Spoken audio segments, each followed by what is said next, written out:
All right, so I'm hiking here with R.L. Stein. R.L. Not because of the scary story writer, because he looks like a real life German.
All right, so welcome back to the Trail Connection podcast for part 2 of the Appalachian Trailhead. And I got Brad back with me this week. And if you're watching the video, you can tell we are not in North Carolina. So I'll explain that a little bit later when we get into talking about our trip. And that last day was a little crazy. But so when we got started on the last one, we were talking a little bit about trail names, and Dreamweaver stuck with me. As embarrassing as it was to say it a couple times to some people on the trail, I guess that's what my trail name is. But I renamed Brad on the way, so I got R.L. Stein sitting with me. No. I think the trail name will become clear as we go through the story. Yeah. Of the. Yeah, for sure. So I'm starting to feel like a legitimate podcast because I've actually got some info to kind of come back with and answer some questions and a couple hot tips that people have submitted on some things that we've been talking about. So the first one I wanted to address is so in episode 2 I talked a little bit about hammock camping, and when I first got started, used to wake up a lot with cold butt and cold feet, and I solved the cold butt issue with my climate my climate sleeping pad. But the cold feet thing is still an issue. So I had one guy write in and say, hey, I should just wear socks. So that's an obvious suggestion there. I do wear socks when I'm sleeping outside. But another guy wrote in and actually said to not wear socks because they can restrict. That's what I always heard. Yeah. That's why I like butt naked when I'm camping.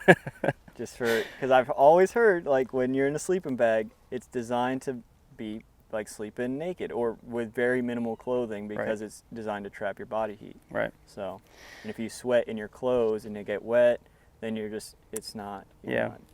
So another one, same guy actually suggested the thermal hand warmers. So I don't remember the brand name, but anywhere, on any drugstore, Walmart has them. The ones that you activate, they last for several hours. He said those are good. Throw those in the bottom of the sleeping bag, or he said they have some that are adhesive, so he's even actually stuck them to the bottom of his feet before, which I think would be uncomfortable, but whatever works. I mean, if you're in low temperatures, yeah, you can give it a shot. But the most interesting one was a pee bottle. So I thought that one was particularly interesting considering being in a hammock. That'd be a little bit acrobatics, trying to make that work. But hey, go with what you got. You don't want to get up in the middle of the night. So also, I have a new essential item. Okay. So we talked about that last time, and you selected pocket knife, which was a good one. For me, pocket knife would not have worked because I lost my other one while we were up there first night. So that was cool. That's number 2 that I've lost of the same knife. So I'm gonna take the old cheap sunglasses approach and not buy expensive pocket knives anymore. So, but I talked a little bit about dry bags with Joseph in episode 3, and I have more experience with them this time, and that is my essential item now, especially one for my sleeping bag. So I'll explain a little bit more about that as we go. But pretty much, the amount of sweat that came out of my body on the trip this time around seeped into the bottom of my bag, and I ended up with a wet sleeping bag, or at least in a portion of it. So dry bags will definitely climb the list. And I actually found a lot better quality ones than the one that I had. Osprey makes some really good dry bags that are real pliable, real flexible and lightweight, and they worked awesome on that trip. And they're not that expensive either, so I picked up a few of those. So yeah, what you drinking over there, Brad? I am drinking coffee that you prepared for me. Yeah. And it was from a listener, correct? Like Yeah. somebody or Instagram follower. Instagram follower. Yeah. So that whole thing has been really, really cool. We've only been online probably about 6 weeks. I've been promoting the podcast actively for about 6 or 7 weeks now, and this guy was one of the first ones to follow my account, which was really cool because I didn't have any video or audio up at all. It was just pictures that I've taken on trails and stuff. And so the company's name is Public Lands Coffee, and we've been interacting quite a bit over the last few weeks, and I've bought a couple bags of their coffee, which is a really cool thing. 100% of their proceeds go back to Appalachian Trail restoration projects. They're a partner with the Appalachian Trail Conservatory, and so it's an organization that they just help people that have projects that they want to do, or volunteer projects. They can get some funding through buying this coffee, and so it's a great cause, and they're a good family company. I love what they're doing, want to support them. So we may end up getting to do an exclusive show with them in the future, which I'm really excited about. We're still working on getting that all lined up, but if you haven't checked them out yet, definitely go over and check them out. We're drinking some of the Wild East brew, and it's pretty good. It's good stuff. It's pretty good. So it's for a good cause too. So, all right. So let's talk a little bit about that trip. It's been a couple weeks since we went. Yeah. We're back in Florida, but we've had some time to reflect. Mm-hmm. How'd you feel when we wrapped up? When we wrapped up, it was a sense of relief to go home. There was some stress with getting out, but I just felt I felt a little rushed the entire time. But overall, I mean, it was a lot different than I expected it. The whole trip was, I expected it to be a little more fulfilling, and it felt like we were just rushing through it when we were trying to get from waypoint to waypoint, which I know you said was an issue on your first time as well. And we didn't hike nearly as far this time.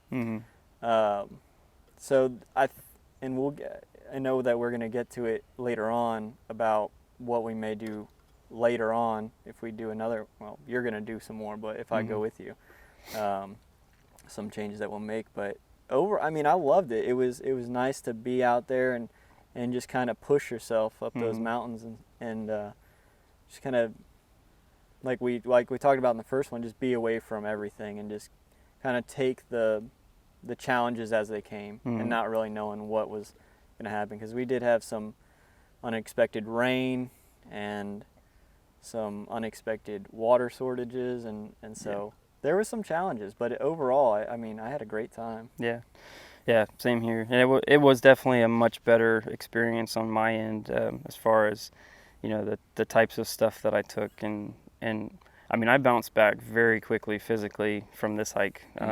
Last year, whenever I went for the first time, it took me several days to get the soreness worked out and everything. But by the next afternoon, evening, I was fine. I didn't really have much at all. My calves were a little sore, but Same.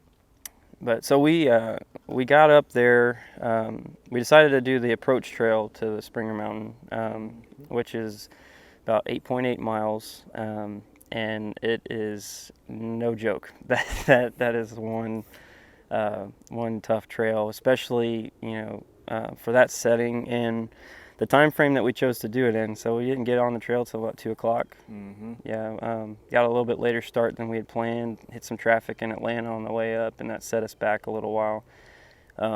But once we got up there, that kind of set the pace. So we wanted to try to get that first 8.8 miles done, which is very hard to do in 5 hours. I guess it's a record, or the average time that it takes to do that trail is about 6.5 hours. And we made it, 7.3 miles, I think, Yeah, something like before we stopped. Yeah.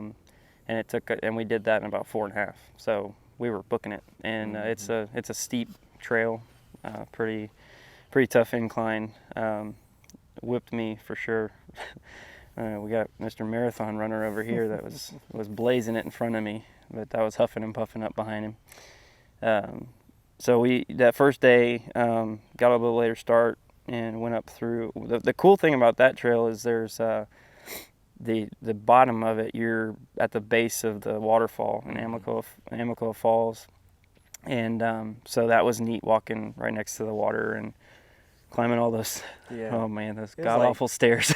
I want to say it was like 650 stairs or something, because I want to say the first one was like 170 and then or 160, something like that, and then the next set was like 400 and something. Yeah, it was an insane amount of stairs. I climb stairs a lot in my job, and this was a lot more than that. So, but it was cool once we got up there to the top and caught our breath and everything. We had the one benefit to me not being able to catch up with you was the fact I saved your water source for the week. Well, not my water source, but my water bottle. As I was booking it up these stairs, I was jostled a little bit, and my canteen came out of the sleeve that I had it in, and it started falling down this mountain. And luckily, the lagger was back there and was able to catch it on the lower platform. So there you go. It was definitely Boston Lager. That's my name. Boston Lager. Boston Lager. I was about four flights down below him, and it just happened to fall like right on the platform. So I'm not a hero. I just stopped it from rolling off a little bit more. But so that was cool. And then by the time we got up to the top of the mountain, I only had the 2.5 liters of water that was in my pack, and I went through that pretty quick. But probably I'd say a mile before we got to our campsite, which we stopped at Black Mountain that first night, which is about 1.5 miles shy of Springer Mountain. I was able to get a little bit more water there, and we were good. So let's talk about that first night. How'd you feel when we got to that campsite? I was dead on my feet. I mean, not only because we got up at 3 o'clock in the morning to leave by 4, and I had been out the night before for my 4-year anniversary. So we went to bed late, woke up super early, got in the car, drove all day. I didn't sleep any. I mean, Tim kind of slept, but not much. Yeah. And then we just hit the trail. I mean, we as soon as we parked and got all of our paperwork and everything in order, we got on that trail and we started blazing. So and like Tim said, we only had 2.5 liters of water. I had a little bit more, and I made sure to hydrate on the car ride up. But we were dehydrated, exhausted, and just threw our packs down and just kind of wandered aimlessly for like 10 minutes. We tried to find the water source that was supposedly there, but so far down, and we couldn't even hear a trickle. And it was still farther down the path, so kind of gave up on that and just started setting up camp.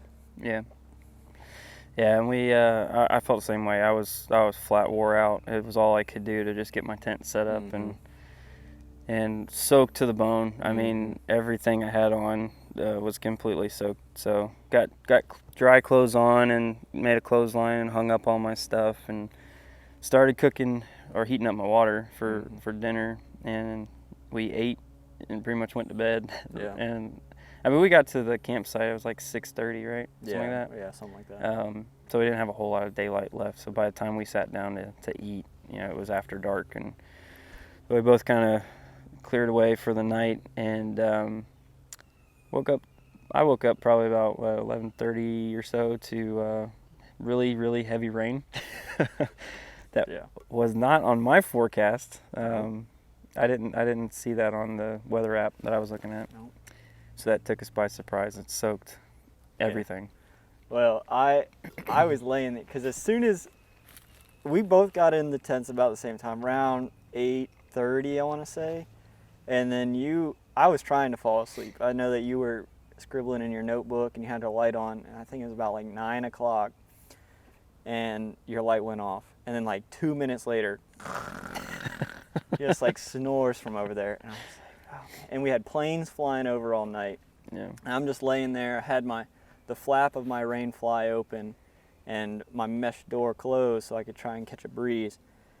And I'm just laying there. I was just about to fall asleep at like 10 o'clock, and just rain started hitting me in the face. And I was like, dang it. So I like crawled out, grabbed some stuff and put it under my rain fly, and then closed my rain fly and or threw some of it actually in my tent with me.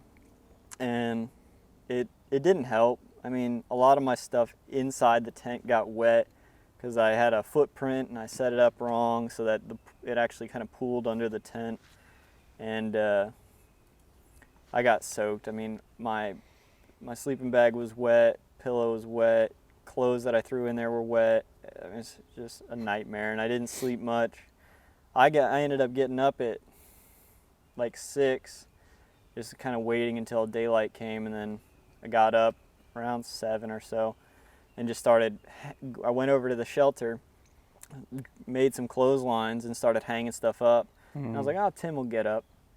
He's a grown man. And started kind of trying to get some stuff organized, and before I knew it, I looked at my watch, and it was 9 in the morning. And I'm like, Tim's still not up. I got to get this guy up. We got to hit the trail.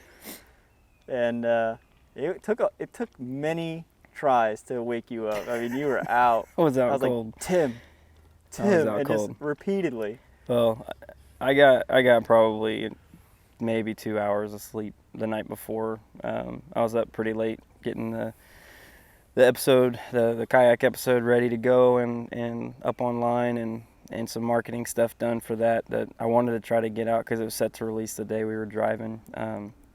And I just wanted to make sure there was no delay in getting that out. So shows you my dedication to the show. But yeah, I was exhausted, man. I put up a good front during the day, but I was dead on my feet the first day, and that was a hard day. But 12 hours of sleep will do it for you. I was ready to go the next day. Woke up after Brad woke me up and looked to assess the damage on all my stuff because everything that I needed dry was totally soaked and sopping wet. So I had to wring out a lot of stuff and ended up using my dry bag inverted. I kept all my wet stuff in that to keep my other stuff in my bag dry. And luckily I had a couple extra dry bags this time around. So that worked out really well. And then didn't even eat breakfast that morning. I focused on stretching because I didn't do it the time before, and I was hurting that first day. Got all my stuff packed up, and then we finally hit the trail. I want to say it was like 10:45. Yeah, it was like very right late. Close to 11. It's pretty late that second day, and I mean we had planned on that being our long day too. Mm-hmm. So again, that kind of set the pace for moving very quickly, up the trail. But that first leg wasn't bad at all. I think the first mile was pretty much flat. There wasn't much elevation to it because I was like speed walking, so we made up Springer Mountain, and it was so foggy that that second day was such a gloomy day. Pretty much the whole day. If it wasn't foggy, it was like drizzling a little bit, or like kind of just the stuff falling out of the trees. And so we got up to Springer Mountain, and I think I got up there just a little bit, a couple steps before you. You weren't far behind me, but there was a couple people up there hanging out, an older couple. So I struck up conversation, pitching the show a little bit. Really, I just asked them if they were day hiking or if they were, if they were doing multi-day. And I mean, I'm not gonna try to even guess what their ages were, but it was an older couple, and the guy just told me that they were day hiking. And he volunteered the information that they were there celebrating their 16th anniversary of completing the through hike. So they had done it together. They started in Springer Mountain and went all the way up to Maine. And so, I mean, anytime I talk to anybody like that, I'm instantly like interested, because it's fascinating to me that people are able to do that and complete it. So anyway, I thought it was awesome, and really didn't think anything of it at the time. But later that night, when I was writing in my journal, I got to thinking about how cool that was. I mean, for me and you, that was just like, okay, cool. This is Springer Mountain. We can't see anything because it's foggy. Yeah.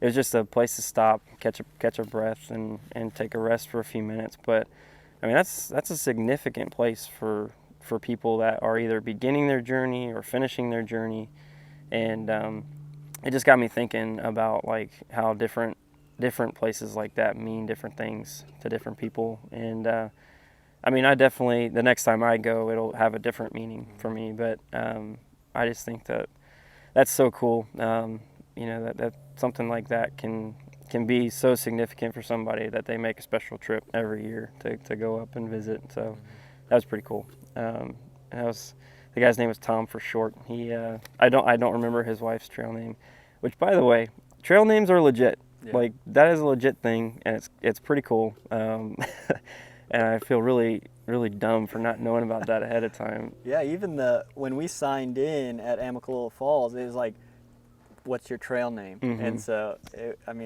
lot of people, like, it is a legit thing. And almost, the few people that we saw and stopped to talk to, especially there at the end, they had trail names as well. Mm-hmm. So, it is legit. Yeah, and most of them don't tell you their real name. The people that we talked to at the end, I didn't catch their real name. They used their trail names.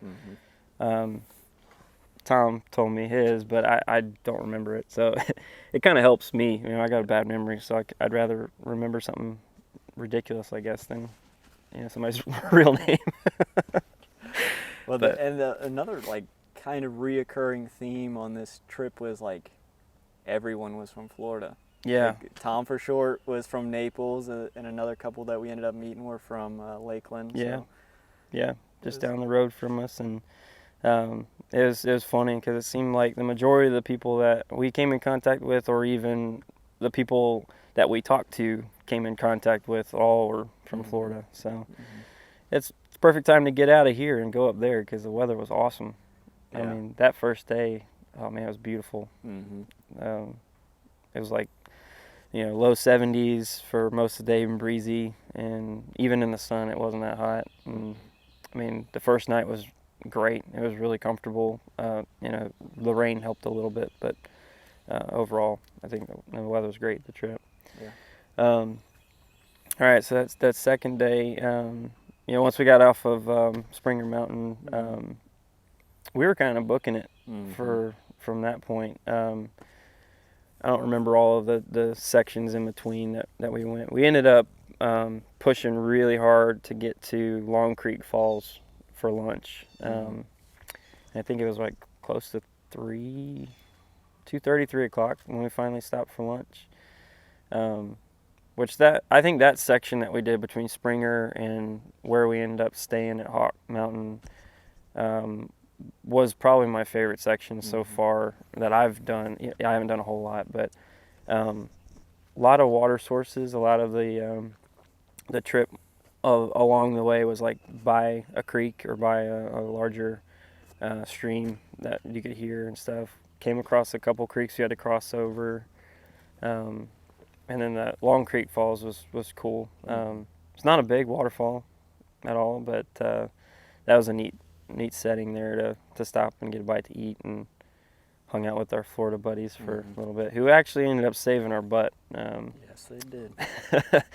they didn't share their names with us. I didn't share my name with them, but we'll call them the Mulberries because that's where they're from, I guess. Yeah.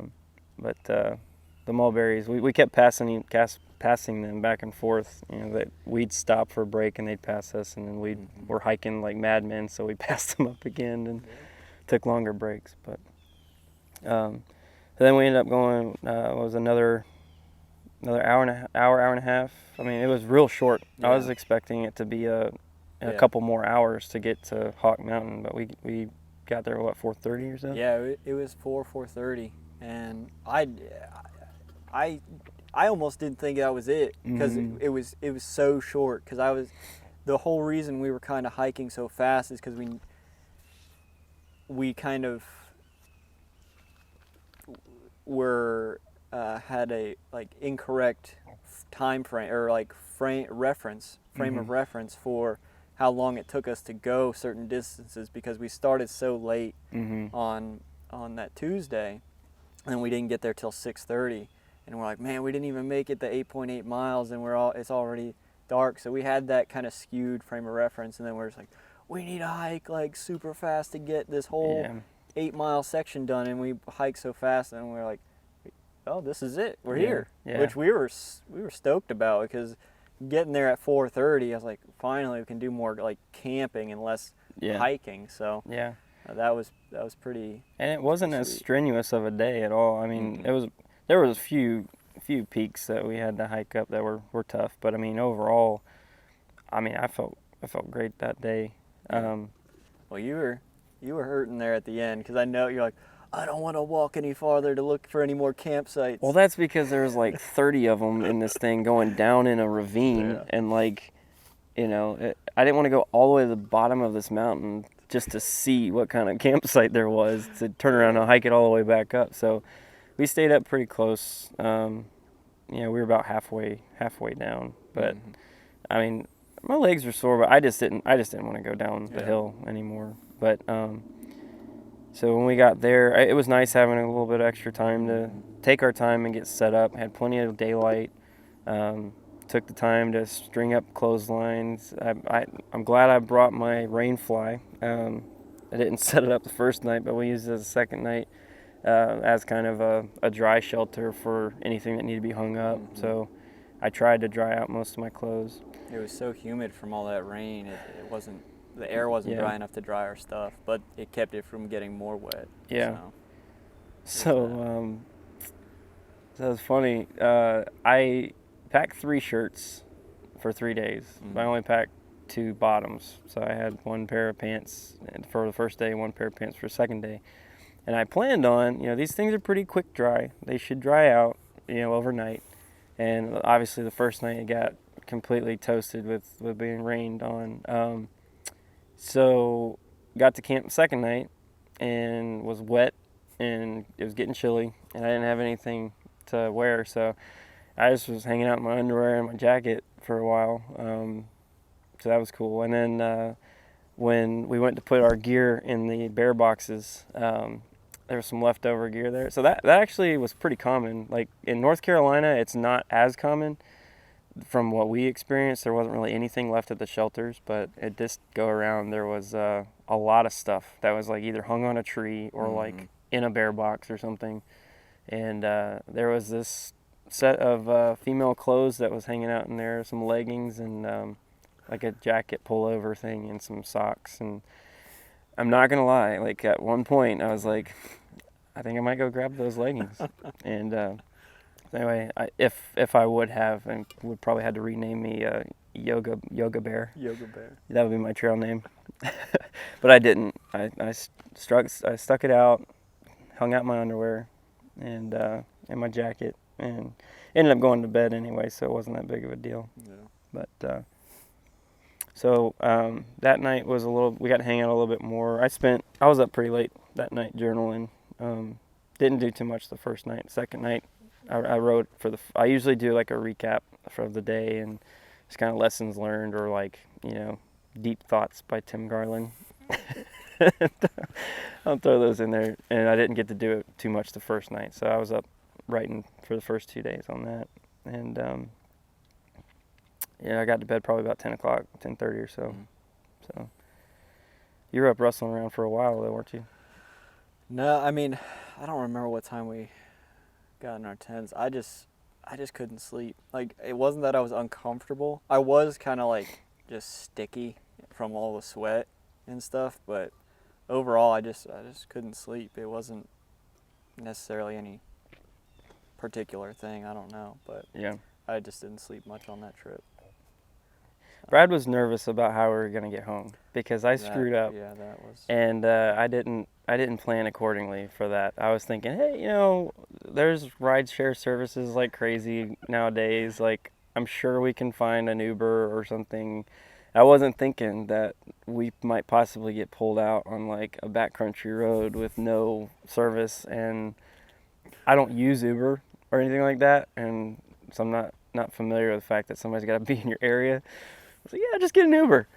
No, you need to plan ahead. And so that was a little stressful for Brad the first couple of days. I started stressing about it on the third day because I was like, okay, like we're down the wire now. And I saw kind of where we were coming out on the different roads. And I was like, surely, these are going to be like major highways. And no, they're like driveways that you're coming down. Mm-hmm. So, grabbed the mulberries the next morning as they were running down to the water hole down below where we were at, and Brad asked them for how they were getting off the trail, and they were smart enough to have their car parked where they were getting off, and then use the shuttle to take them to where they're putting on the trail. Yeah. Which may be what we end up doing next time, because that would be a lot more convenient than what we did. But so they gave us a couple different guys' phone numbers to try. I didn't have service at that point, so I just stored them in my phone, and we set out. And it was pretty much as soon as we got an opportunity to get some service, I'd give these people a call. And those guys were the couple that we were talking to. They were like, just text him. He'll text right back. He's if he can't get you, then he'll find somebody that can. And so I kept that in my back pocket, and it's kind of another one of those deals where like we just got up and we got a pretty decent start the next morning. I think we were on the trail by like 9:30, 10 o'clock. Yep. But we were booking it again just cause, and we only had, I think it was like 6 miles or 7 miles that we had to go that second day. Nah. It was 4 miles. 4 miles. Yeah, 4.5. Third day. Yeah, it was only 4.5 miles. So like, this is only be an hour or two, a couple hours that we'll be on the trail. And so, but it was like straight up, straight down, straight up, straight down. And that was tough. That last day was tough. What was that mountain called? What was it like? I feel like it was like caramel and molasses or something. What was that? Oh, no, Sassafras. Sassafras. Yeah, Sassafras. Yeah. Man. I hated that mountain for 2 reasons. One, they're like, if I'm going to work that hard, I want a view.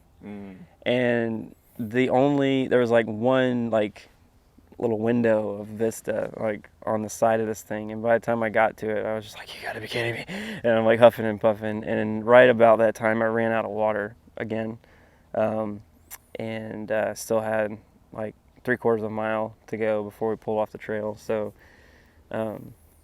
but it was a cool mountain. I mean, a lot of switchbacks and rocky terrain towards the top, but it just felt like it was never ending. I mean, between every turn or around every switchback, I was like, all right, this is the last leg.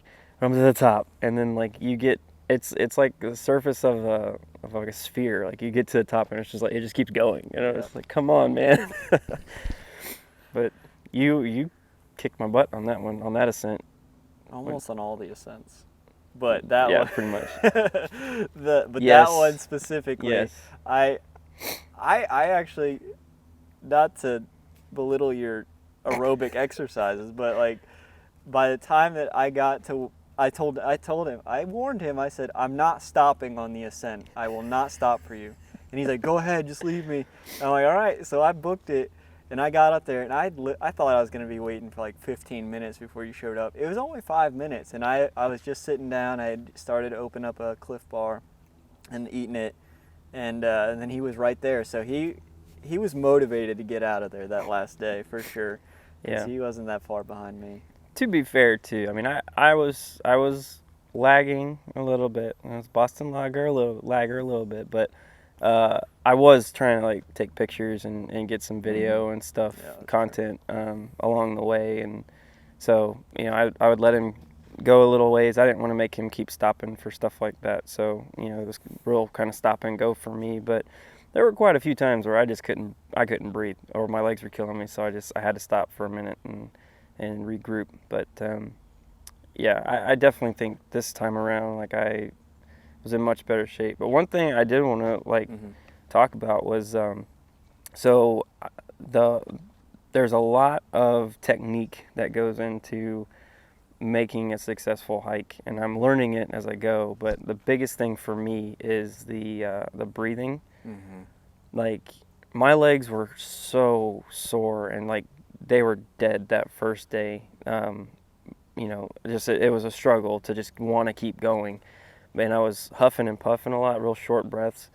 But I found that the more that I got control of my breathing and the more deep breaths that I was taking, the more oxygen was making down to my legs and gave me that extra power to keep going. And so like that's something I'm really going to work on between now and like the next long hike that I do is breathing techniques and just exercise of like running or biking or something that's going to work my lungs a lot more to where I need to get that under control, because that was like the biggest thing. And even from like the lack of water, if I was drinking a lot, I needed that to just kind of wet my whistle, just little sips to just keep, because I was like inhaling so much through my mouth, trying to take the deep breaths and stuff.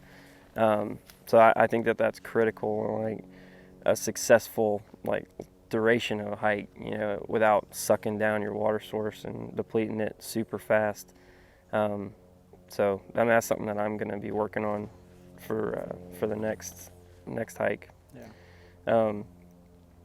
So we finally did get down to the bottom of the hill, and he mentioned he was sitting there waiting on me, but I did not wait on him when I got to the top. It was like, it's just like, hey, kept going, and went down. I was running down that last half mile because I was dying. I needed something to drink, and I knew that there'd be a jug of water sitting down there at the road, because a lot of these shuttlers and stuff will come by, or people that work on the trail and stuff, they'll come to these gaps and drop off some water, because that section there, I think where we camped, was the last water source for 6.5 miles of the next section of the trail. So pretty much at every gap, they had a couple jugs of water sitting there. And so I was running down there, and I got to the bottom of the hill. There's a couple people sitting down there, and I got one bar on my phone and texted Ron. Good old Ron. Oh man. So this guy texted me right back. I was like, hey, is there any way you can pick up my buddy Brad and I from Cooper Gap? I said, we got your number from another hiker, and we need a ride back to Amacoa Falls. And I was expecting like just no response, or like 45 minutes or an hour, but like immediately, I can be there in an hour. And I was like, thank you, Lord. Like I was so stoked. And then Brad came down the hill, and I told him, and he was pretty stoked too. Yeah. So we just had to hang out there for a little bit, which was not bad at all. It's a good thing I never carry cash, and it's a good thing I brought cash that time, because we had to, he doesn't do it for free, so and nor should he. Right. But we had to shell out some cash for him to pick us up, but we were more than happy to pay it to get out of there. Yeah, so. And I typically don't have cash on me either, and we had exactly what we needed to pay him. So a little bit, I'm not going to say providential, because I should have planned for it, but we got the help that we needed. And so I am going to go ahead and plug Ron's shuttle service. He's got Appalachian Trail. He goes from Georgia up to Fontana Dam in North Carolina. This is one of the coolest dudes I've met in a while, and hopefully he's listening. He told me he was going to listen, but I would highly recommend him to anybody that's going section hiking or day hiking or whatever you're doing. He's pretty affordable for the type of service he offers. He'll come get you pretty much any time of the day or night. And you know, his slogan is "The hikers are calling, I must go." I mean, it's legit. I mean, he's there, and if he can't get you, he'll find somebody who can. And I mean, we got in the truck, and he was like, "You guys are lucky you called me when you did, because as soon as I told you I was on my way, my phone started blowing up." And we were in the car for what 40 minutes with him? Yeah. 45 minutes? Yeah. And he was constantly getting texts or calls or something, trying to arrange for other rides, and he wasn't kidding. So like we really did. We lucked out. So a little bit rushed trying to get back. You know, we wanted to set up somewhere to record in the mountains, but it didn't work out. And by the time we got back to Amoco, I mean we were ready to hit the road and get back home. So, but yeah, if you're planning a hike up in that area, or know anybody that is, you know, go check him out on Facebook. You can get his information there and line it up and use him for sure. I'm gonna be using him in the future when I go back, and hopefully, you know, I'll get to hang out with him a little bit more. Maybe I get to bring him on the show. That'd be cool. I mean, he would have the best stories. Yeah. I mean, he was telling us he had the first car he started this shuttle service with was a RAV4, I want to say, and then had like over 500,000 miles on that. Bought a 4Runner, put 500,000 miles on that, and he said that one still runs, but he had just bought a new 4Runner, which is what we rode in, and he had 46,000 miles on it already. And it was a 2019. Yeah. Brand new. It was brand new. And yeah. It was just amazing the distances this guy travels, and any time of day. Yeah. And just, I mean, yeah, it was awesome. And it's not just like picking people up too. I mean, he'll resupply you. I mean, he's got gear in the back of his truck, so if you need, you know, fuel or food or Gatorade or whatever, like, you know, he's got it, and he'll meet you at a gap and load you up before you go. So check him out. So let's talk a little bit about lessons learned. What'd you learn from this trip? Well, so on the first episode, I talked about just watching that REI video about how to pack, and you know, it didn't really work for me. You know, I had to after the first night, or the first day I should say, my shoulders were pretty sore, and just they hurt pretty bad. And I know, like, you gotta put the weight on your hip belt, and I was trying to, but it was still just digging into my shoulder. So I mean, I might have to adjust the harness on that, but it was the first time really wearing that backpack. So but I readjusted how I arranged my stuff in the bag, and that helped a lot. I still, towards the end of each day, my shoulders were still killing me. So I still haven't got it perfected, but it was a whole lot better than that first day. One thing, I mean, we talked about, one of the biggest things was just our water filtration systems, trying to get something a little more efficient than what we had, or effective. We talked about some stuff to try and fill the Camelback while it's in the bag instead of removing that, and making something to do that, because pulling that thing out of there and then trying to shove it back in there full of water was just a hassle. Yeah, and just getting some proper clothes. I mean, I had these pants with me. I never even wore these.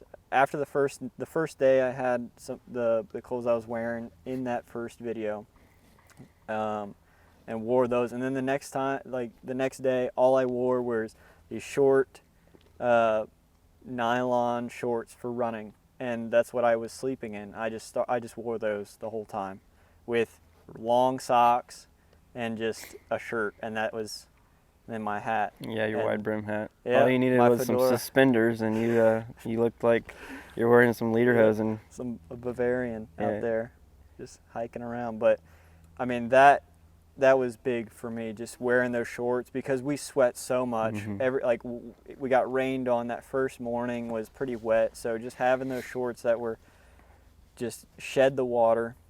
It wasn't cold, so it's not like, and your legs are got blood flow the entire Mm-hmm. time, so it's not like my legs were cold.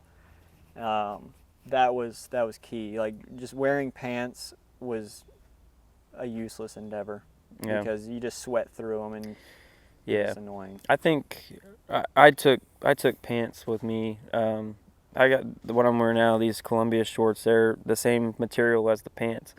I'll probably do the same thing next time. Just take shorts for the day hikes, because, and then just use the pants for the evenings, or a pair of pants for the evenings, and maybe alternate. Dry these out overnight, and then take the pants for the day. But yeah, it was the same deal. Like, just within 30, 40 minutes of hiking, my legs are sweaty, and my pants are soaked and everything. And so that was a big thing, just being completely wet all the time. I mean, one thing that I definitely learned this time around was previously, when I went last year, just kind of went like, I did have the hiking pants, but I had like a cotton type shirts, or like a blend type shirt, and same thing with underwear too. Like, so I went as much dry fit as I could get, or like the cool quick dry stuff, on every layer pretty much. So that was definitely something that continued this time around. For me, I think I did really well with the weight. The only thing that, like you mentioned, the water. So I've got that Sawyer squeeze that I use, and I took all 3 different size pouches for it, which is unnecessary. So I'm definitely going to work really diligently trying to figure out how to refuel my water pack in my bag, and maybe only have like one small additional sort, like, bottle or bag or pouch or something, because when we stopped for lunch at Long Creek, I filled up everything I had. I filled up my bag, I filled up all 3 of the pouches, and I stuffed everything in my backpack. And I could not make it up that mountain. I mean, it was like adding an additional 25 pounds to my pack. And I mean, it was just like a catch-22, because like I had the water, but then I drank it because I was like needing it to get up the mountain, which was fine because I was rehydrating. But I mean, you don't want to do it that way, because you're sweating it out immediately anyway. So anyway, that's probably the main thing for me. And then absolutely the most glaring one is the shuttle, making sure that the rides are arranged ahead of time, and all that. And so we met another lady that same morning that we were trying to get our ride worked out, that was kind of in a similar situation, except she was hurting, like her knees were hurting her, and she was trying to get off the trail, but like she didn't have like really any knowledge of where she was at, or like the roads around the area, and she was trying to get her family to come get her or whatever. And so if you're going to take a trip like that, like, please make sure you do your research and have some sort of map, or like, I used the Appalachian Trail guide book that I got off Amazon, which was awesome. I mean, it had all of the mileage, it had elevation, water sources, all that stuff. It's worth the 10 or 15 bucks to buy the book and have that information. Luckily, I think she was able to get off the trail, but I mean, Ron was telling us there's tons of people who get in over their head and, end up getting hurt or dehydrated or something, and got to get rescued. And so there's plenty of people out there to help, but don't put yourself in that situation. So, but I can't wait to get back, man. I'm ready for the next section, and I don't know exactly when I'm going to be going again, but it's not going to be a year from now, that's for sure. I'm ready to get back up on there. So, you got anything else any closing thoughts, or anything to wrap up with? don't be scared to go out there and try something. I mean, that's the whole point of this podcast, right? It's just let people know, like, we're just regular dudes that just went out there. It's not like we're experts or anything. So just, if you're interested in this stuff, just get out there and try it. Just go out there and do it. Just, even if it's for a day hike or just like an overnight thing, just get out there, because you could find your next hobby, you could find your next passion, and just getting out there and doing it and trying something that's difficult. I know, like, all these podcasts nowadays that say the same thing. It's just like, challenge yourself, because you'll live a much more fulfilled life if you do. Whereas just doing what's easy or not doing something that may scare you, like, you're never going to have that kind of sense of fulfillment in your life if you don't. So yeah.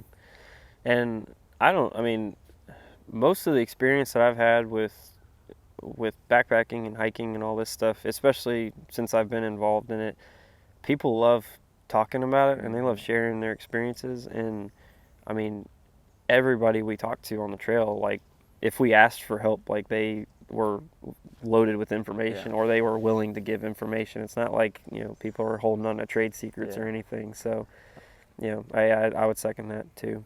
So I want to thank Brad again for coming out for not one but 2 episodes, and I had a blast. I can't wait to get at it again, and probably bring him on in the future again as a contributor. He's already a contributor behind the scenes, but I appreciate that, and thanks again for coming on today. No problem. And thanks again to everybody who's been watching and following and tuning in. This has been really, really cool. I know I say this a lot, but seeing the progression of the growth over each week or every couple weeks has been really awesome. And the fact that I had some stuff to contribute from fans today was awesome. So don't stop. Like, keep that stuff coming. If you come across this video or this audio track and there's something that you hear that maybe doesn't sound right, or you want to offer some input on, be nice, but send me some information, and or questions or comments or whatever, and we'll try to sprinkle that stuff in the show, because it's about connecting with people and stuff. So if you haven't yet, go check us out on social media. I got an Instagram page, Facebook page, Twitter page. Watch our videos on YouTube, subscribe, like, follow, whatever you want to do to get that information firsthand as soon as it comes out. I'm actively putting stuff out all the time, and some video clips here, some pictures here and there, and some of those deep thoughts from Tim's journal make it onto the Instagram, Facebook posts. So check us out over there, and please let me know if there's anything that you'd like to see on the show in the future. I'm always looking for ideas, and I've got quite a bit of neat stuff planned for over this first season that we're going to do, but always looking for fresh ideas and stuff. So thanks again, and we'll tune in next time for Trail Connection. Thanks. See you guys.